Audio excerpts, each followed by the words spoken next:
بسم اللہ الرحمن الرحیم۔ شروع اللہ کے نام سے جو بڑا مہربان اور نہایت رحم والا ہے۔ انما الاعمال بالنیات۔ پاک اسلام چینل میں آپ کا خیر مقدم ہے۔ السلام علیکم ورحمۃ اللہ وبرکاتہ۔ خوش آمدید۔ امام حسین علیہ السلام نے جس شیر کو پالا تھا، ابو الحارث کہاں سے آیا تھا اور بچپن میں آزاد کیا ہوا یہ شیر کس طرح سے 10 محرم کربلا میں امام علیہ السلام کی شہادت کے بعد پہنچا اور اس کے بعد فوج یزید کے ساتھ کیا کیا۔ میرے پیارے دوستوں، امام حسین علیہ السلام نے بچپن سے ہی ایک شیر پال رکھا تھا جس کا نام ابو الحارث تھا۔ ناظرین، عربی میں حارث شیر کو کہا جاتا ہے۔ یہ شیر امام حسین علیہ السلام کو کیسے ملا؟ ناظرین، ایک دفعہ مولا علی علیہ السلام خطبہ دے رہے تھے کہ اسی دوران کچھ لوگ دوڑتے ہوئے مولا علی علیہ السلام کے پاس آئے۔ امام علی علیہ السلام نے پوچھا تو انہوں نے کہا کہ مولا، ایک شیر آپ کی طرف آ رہا ہے۔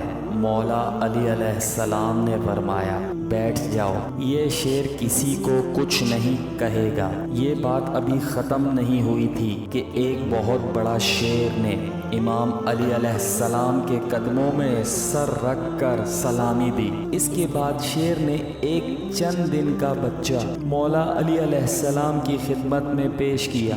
شیر نے اپنی زبان میں مولا علی علیہ السلام سے کہا کہ مولا، میں اس بچے کا باپ نہیں، اس کی ماں ہوں، اس بچے کا باپ مر چکا ہے۔ اس شیرنی نے آپ علیہ السلام سے کہا، میں چاہتی ہوں یہ پل کر بڑا ہو جائے اور محفوظ بھی رہے۔ ناظرین، مولا علی علیہ السلام نے فرمایا، مطمئن ہو کر چلی جاؤ، یہ مجھ علی کا وعدہ ہے، اسے یتیمی کا احساس نہیں ہوگا۔ میں یہ بچہ اسے دوں گا جو یتیمی کی پرورش کر سکتا ہو۔ اس شیرنی نے کہا، مولا، وہ کون ہے جو حیوانوں کو بھی یتیمی کا احساس نہیں ہونے دیتا؟ مولا علی علیہ السلام نے فرمایا، میرا ایک بیٹا ہے جس کا نام حسین ہے، یتیموں کی پرورش اس سے زیادہ کوئی کرنا نہیں جانتا۔ مولا علی علیہ السلام نے فرمایا، اے حسین، یہ شیر کے بچے کو تم لے جاؤ۔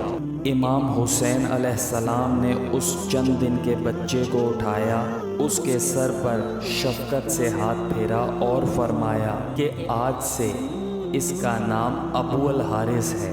ابو الحارث کی بچپن سے امام حسین علیہ السلام سے دوستی ہو گئی۔ وہ ہر جگہ پر امام حسین علیہ السلام کے ساتھ رہتا تھا۔ اس شیر کو امام حسین علیہ السلام سے انتہائی محبت اور عقیدت تھی۔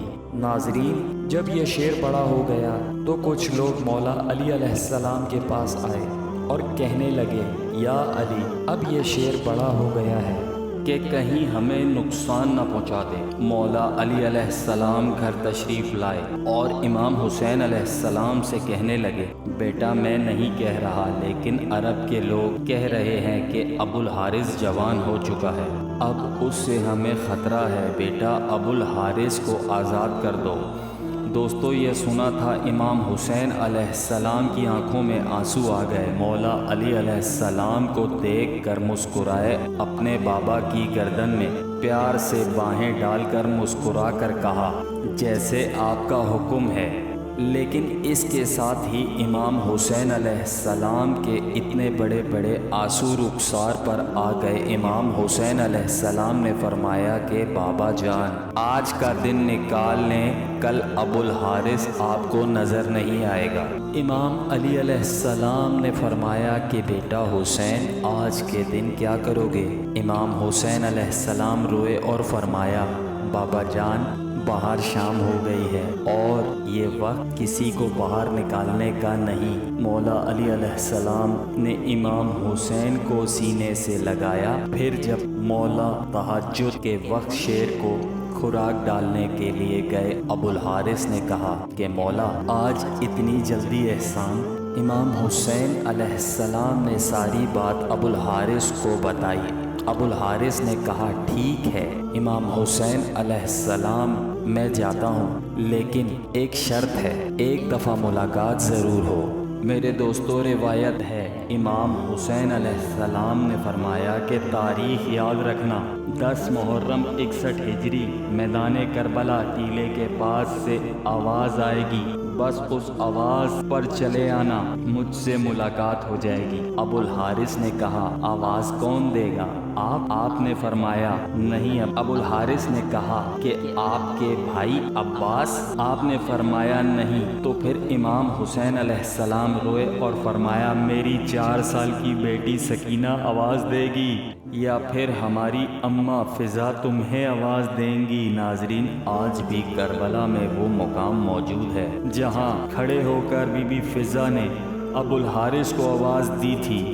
دوستوں، امام حسین علیہ السلام نے جب ابو الحارث کو آزاد کیا تو انہیں فرمایا ابو الحارث تم ملک عراق میں چلے جاؤ، وہاں پر نینوا کا ایک جنگل ہے، اس جنگل میں شیر مر چکا ہے، تم وہاں چلے جاؤ اور وہاں پر جا کر بادشاہی کرو۔ ناظرین، یوں امام حسین علیہ السلام کا حکم سن کر ابو الحارث مدینہ سے چلا گیا۔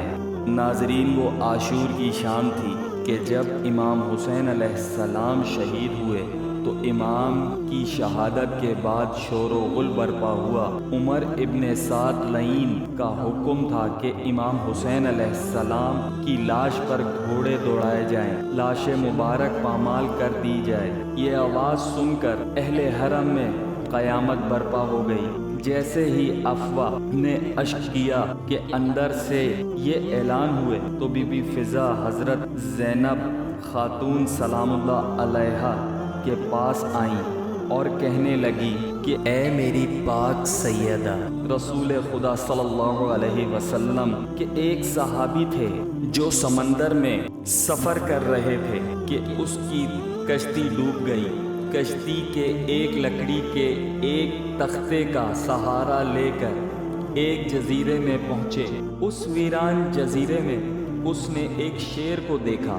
وہ شخص شیر کو کہنے لگا مجھے اذیت مت دینا، میں رسول خدا صلی اللہ علیہ وسلم کا غلام ہوں۔ تو جیسے ہی شیر نے اس صحابی کی بات سنی تو وہ اسے مارنے کے بجائے اسے صحیح راستے پر لے گیا۔ بی بی فضا نے فرمایا اے میری پاک سیدہ، اس علاقے میں بھی ایک شیر رہتا ہے، آپ مجھے اجازت دیجیے میں اس کے پاس جا کر اس کو بلاتی ہوں اور ظالموں کے ارادے سے اسے آگاہ کرتی ہوں۔ جناب فضا جنگل کی طرف جانے لگی اور انہیں ابو الحارث کہہ کر شیر کا صدا دی۔ جیسے ہی بی بی فضا کی آواز بلند ہونے لگی تو چند ہی سعادتوں میں پہنچ گیا۔ بی بی فضا نے فرمایا اے ابو الحارث، کیا تجھے معلوم ہے کہ یہ ظالم امام حسین علیہ السلام کے جسم اطہر کو پامال کرنا چاہتے ہیں اور لاش کو پامال کرنے کے بعد یہ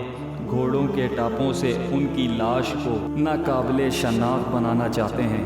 یہ سن کر وہ شیر ابو الحارث بی بی فضا کے ساتھ آ گیا اور مقتل میں پہنچ کر امام حسین علیہ السلام کی لاش کے پاس بیٹھ گیا۔